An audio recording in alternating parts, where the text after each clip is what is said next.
10년 전 3남매는 돌아가신 아버지로부터 각각 유산을 상속받았습니다. 사업하는 장남은 건물을, 농사를 짓는 차남은 토지를, 그리고 막내딸은 현금을 받았는데요. 그런데 당시 장남에게는 건물의 명의까지 넘겼지만 차남이 받은 토지는 사정상 어머니 명의로 해뒀습니다. 그로부터 10년 후 토지 주변이 개발되면서 땅값이 크게 올랐는데요. 그러자 사업과 생활비로 상속재산을 다 써버린 장남과 막내딸은 차남의 땅에 관심을 보이기 시작합니다. 혹시라도 어머니가 돌아가시면 형과 여동생이 딴소리를 할까 봐 걱정이라는 차남. 만약 땅 명의를 갖고 계신 어머니가 토지는 차남 몫이라고 유언 공정증서를 작성했다면 추후 분쟁을 예방할 수 있을까요? 오늘 사건 상담실에서는요, 이 10년 전 돌아가신 부친 유산의 상속 문제를 고민하고 있는 50대 남성의 사연입니다. 자세한 내용을 설명을 해보죠. 일단 10년 전에 지금 말씀하셨던 것처럼 아버지가 지병으로 사망을 합니다. 그리고 아버지가 사망을 하고 상속인은 총 4명이었는데요. 이제 남아있는 어머니, 그리고 장남, 차남, 막내딸 이렇게 4명이었습니다. 그런데 도시에서 일을 하는 장남에게는 건물을 상속을 해주고 그리고 지금 시골에서 농사를 짓는 차남에게는 토지를 물려주고 그리고 지금 다른 도시에서 가정을 꾸린 막내딸에게는 현금을 주기로 했습니다. 근데 이제 장남에게는 건물 소유권 이전 등기를 다 넘겼고 그리고 막내딸에게는 현금을 다 줬는데 문제는 어떤 이유에서인지 모르겠습니다만 무슨 사정인지 저희가 짐작하기 좀 어렵습니다. 차남에게 준다던 토지는 명의를 사정상 어머니 명의로 해놨다가 문제가 발생하게 되는 겁니다. 네, 지금 이렇게 보면은 아버님 돌아가시고 나서 재산 상속에 대한 부분은 잘 정리가 됐는데 돌아가신 후 이제 10년 만에 가족 간에 다시 상속 문제가 불거졌습니다. 상속 문제가 아직 불거진 건 아니고 상속 문제가 불거질까 봐 걱정을 하고 있는 이제 이런 상황인데요. 앞서서 아버지 돌아가실 때 셋이, 그러니까 3남매가 차근차근 나눴던 첫째 오빠가 가져갔던, 그러니까 장남이 가져갔던 건물, 토지보다 조금 더 시세가 나갔습니다. 당시 시세로. 그러니까 차남이 받은 토지보다는 장남이 받은 건물이 조금 더 돈으로 따지면 좀 많았던 거고요. 막내딸이 가져갔다는 현금도 적은 금액은 아니었었습니다. 그런데 문제는 10년 뒤 각각 이렇게 비슷한 금액을 상속받았던 3명의 입장이 많이 바뀌게 되는데 장남은 건물을 팔아서 그때 받았던 건물을 팔아서 현금화해서 사업을 했는데 사업이 실패하면서 돈을 다 날렸습니다. 둘째 건너뛰고 막내딸로 갈까요? 막내딸이 현금을 받았는데 10년 동안 생활비도 쓰고 자녀를 유학을 보내다 보니까 역시 현금을 거의 다 썼습니다. 앞서서 어머니 명의로 일단 놔뒀던 차남의 토지는 그동안 개발이다 뭐다 좀 이런저런 일들로 시세가 오히려 굉장히 뛰어서 지금은 오히려 돈만으로 따지면 훨씬 더 큰 현금의 가치가 있는 거예요. 문제는 명의가 어머니 명의다 보니까 차남 입장에선 걱정이 됩니다. 그냥 걱정이 아니라 실제로 장남, 돈 다 날린 장남도 야 거기 땅값 많이 올랐니? 보상금 받으면 얼마 나온대? 이런 이야기를 하질 않나? 여동생과 함께 그 땅 참 아직 엄마 명의 맞지? 라는 질문까지 듣고 나니 차남 입장에서는 물론 그러진 않겠다고 믿고 싶으나 혹시 돈을 지금 다 써버린 형과 여동생이 지금 이 토지를 또다시 상속으로 하자, 나누자라고 하는 것 아닐까라는 걱정을 하게 되는 겁니다. 걱정이 현실도 될 가능성이 커 보이네요. 뭐 항상 이렇게 뭐 그렇기 때문에 오늘 이제 상담을 의뢰했다고 볼 수가 있는데 지금 이제 고령으로 계시는 어머니가 돌아가시면 그 땅의 명의가 어머니 앞으로 돼 있단 말이에요. 그렇다고 하면 재산 상속 문제가 불거질 수 있겠네요. 더더군다나 이제 어머니가 연세가 80대라고 합니다. 아직 건강에 큰 문제는 없으신데 최근에 이제 연세가 있으셔서 그런지 몰라도 자꾸 피곤하다, 여기 아프다, 저기 아프다. 당연해요. 그 연세 되시면 여기저기 많이 아프시죠. 그런데 이제 이 차남은 그때마다 덜컥덜컥 하는 거예요. 그래서 혹시 어머니가 돌아가시고 나면 아까 그 장희영 교수 얘기한 것처럼 그 땅 아직 어머니 명이지 이거 굉장히 시사하는 바가 있어요. 이거 지목은 다 챙겨가고 기웃거린다는 뜻이기도 하거든요. 그러니까 이제 불안한가 봐요. 그래서 이 아내 되시는 분은 그렇게 얘기를 한답니다. 어머니한테 말씀드려가지고 빨리 지금이라도 그 명의를 우리 앞으로 좀 돌리면 어떨까 이렇게 얘기를 하는 모양이에요. 그래서 차남도 그게 안전할까 그런 생각은 했는데 지금 어머니는 어떻게 보면 아무것도 가진 것 없고 그런 분인데 그 어머니 명의로 된 것까지 그걸 덜커덕 이렇게 뺏어가지고 오는 거는 자식된 대로서 좀 그런가 봐요. 예. 그래서 좀 고민이 깊고요. 또 한편으로는 내가 형제들을 믿어야지. 다 자기들 목 챙겨왔으니까 나한테 안 그럴 거야. 이렇게 생각을 하면서도 여전히 불안하다는 겁니다. 예.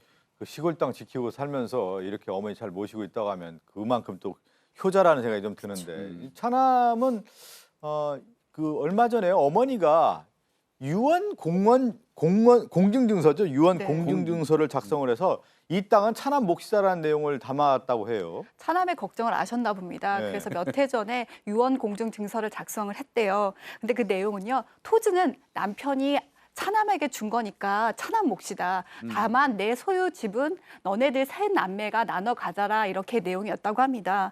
근데 자신이 숨지고 나서 혹시라도 뭐 갈등이 생길까 봐에 대한 미리 대비를 하신 것이 아닌가라는 생각이 드는데요. 예. 이게 사실에 대해서 차남도 다 알고 있고요. 형제들도 다 알고 있다고 합니다. 근데 차남은요. 이 공증증서가 진짜 믿을 만한 것인지 그리고 혹시라도 나중에 장남하고 동생이 어머니를 설득해서 이거 무효로 하자고 하면 어떨지 지금 걱정이 딱 태산이라고 정리를 합니다. 하겠습니다. 지금 얘기하신 것처럼 오늘 보내주신 사연 두 가지로 좀 궁금증을 정리를 해보겠는데요. 어머니 명의로 물려받은 땅, 어머니가 돌아가시면 형제들과 나눠야 하나요? 토지는 차남 몫이라는데 유언 공정 증서가 썼는데 이 효력이 있을까요?라는 질문입니다. 어머니 돌아가시면 좀 불안하긴 하지만 좀 나눠야 될 것 같은데요. 원칙적으로는 어머니 명의로 된 재산 어머니가 뭐 아무런 유언도 남겨놓지 네. 않았다면 세 남매가 균분하게 나눠야죠. 그렇죠. 원칙적으로는. 네. 그런데 문제는 이 어머니 명의로만 돼 있었고 실제는 차남 것이라고 지금 얘기를 하고 있는 상황 아니겠습니까? 그 당시에 상속 받아서. 그럼 제일 중요한 거 첫 번째 이게 명의신탁이라는 걸 입증을 해야 됩니다. 그러니까 이건 내 건데 예, 소유자 소유 그러네요. 명의로 지금 어머니를 해놨다는 걸 입증을 해야 되는 거고요. 이제 그럴 때 가장 중요한 건 이제 10년 전 그 아버지가 사망할 당시에 장남에게 준 건물, 그 당시 토지의 가격, 그다음에 막내딸에게 준 현금 이게 그렇게 나누는 게 좀 합리적이라고 볼 만한 그런 시세가 있는지 그 당시 시세 목록 확인해야 될 거고요. 그리고 어머니가 이렇게 뭐 예를 들어서 뭐 유언 공정증서라도 작성을 해준다면 어머니 땅이 아니라는 거 뭐 그런 부분들은 어느 정도 확인이 되긴 할 텐데 제일 좋은 건 어머니 살아계실 때 이 토지의 소유권 이전 등기를 하시는 게 좋습니다. 예. 네, 참 안타까워요. 이 명의신탁은 계속 얘기를 하지만 무효입니다. 불법이기도 하고 만약에 이게 나중에 알려진다면 세금을 많이 물어야 될 거예요. 그런 불합리한 점도 있고 특히 이제 종중하고 배우자 말고는 다 불법이 됩니다. 무효가 되고 그런데도 굳이 그렇게 했던 부분이 좀 안타깝고요. 그래서 찾기가 어려울 거고 어머니가 만약 지금 이제 증여한다 그러면 또 증여세 같은 게 또 문제가 될 여지가 또 있습니다. 예. 그래서 여러모로 문제가 되고 그래서 결국은 10년 전에 그 상속을 이렇게 분할을 했다라는 거를 입증을 못 한다 그러면 이 형이라든지 여동생이 좀 유리한 상황이 아닌가. 그래서 어머니 명의로 돼 있으면 어머니 거로 보는 게 우리 법리입니다. 어머니 명의로 등기가 돼 있기 때문에 그럼 어머니가 돌아가시고 유언이 만약 없다 그러면 균분이 될 가능성이 아주 그러네요. 높습니다. 그러니까 근본이 될 가능성이 크다고 했는데. 일단은 지금 빨리 그 명의- 10년 전으로 생각을 해보면 어머니는 상속을 사실상 포기한 거죠. 네네. 근데 뭐 상속 포기야 본인의 의사로 하면 되고 나머지 세 명에게 재산을 균분하게 나누는데 아마도 차남의 지금 얘기를 쭉 들어보면 그래도 어머니 혼자 계시는데 네. 명의라도 어머니 명의로 좀 해놓고 어차피 그때 다 약속한 거니까 뭐 저기 형이나 뭐 저기 그렇죠. 동생이 뭐라고 네. 하겠어였던 건데 근데 그게 이제 생각과 좀 다르고요. 이게 제일 무서운 게 조금 전에 말씀하셨던 것처럼 명의신탁은 불법이기 때문에 이거 과징금도 엄청나게 맞을 수도 있어요. 이거 예. 명의 옮길 때. 그래서 물론 지금 옮겨도 맞아야 됩니다. 그거는. 근데 이제 문제는 그것만 맞는 게 아니고 명의신탁이라는 주장 안 하면 이제 장남과 그 동생이 그거 엄마 거네 그 다 같이 나눠. 그 예. 과징금 안 내려다가 또 셋이 재산을 나눠야 될 일도 생길 수 있고 예. 그러니까 굉장히 좀 그러네요. 복잡한 상황입니다. 근데 요 얘기는 좀 짚어야 되겠어요. 이제 어머니가 이 토지는 차남 몫이다라는 유언 공정증서를 남겼다고 하지 그렇죠. 않습니까?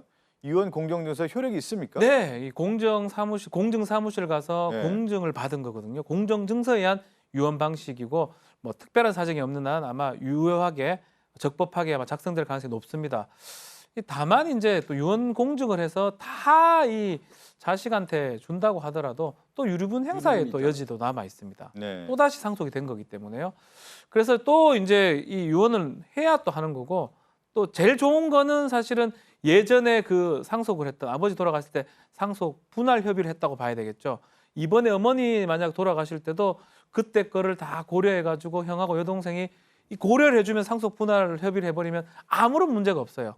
근데 이제 그렇게 될 모습이 자체가 눈빛 자체가 아니니까 예. 이 사람이 지금 되게 고민을 하는데, 유언을 해둔다 하더라도 유류분의 어떤 그 고민은 끝까지 남아 있을 것 같습니다. 그러네요.